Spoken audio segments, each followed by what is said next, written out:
as we've kind of turned the page into a new year here, where do you see some of the greatest opportunities for today's laundry operators in 2025 and going forward? Where do some of those opportunities lie?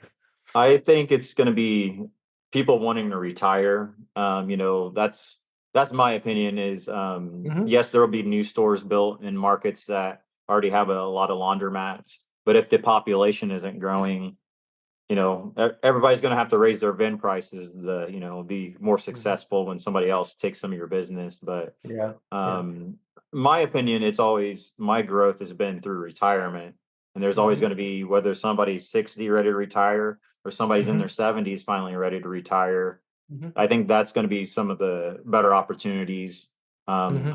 for some people, and then Sure. also making the decision to get away from a 20 to 30 pound washer being Hmm. like your bigger machines and throwing in the 50 pounders. I would say throw a lot more 50s in and then go from there on adding the 60s up to the 90s and stuff. But Hmm. retooling is always Hmm. key in some stores where Right. in the industry the term zombie mat has been used quite a bit in the past 10 years, and they Yep. still exist, but there could Hmm. be opportunity for a store owner to get into the business buying one of those.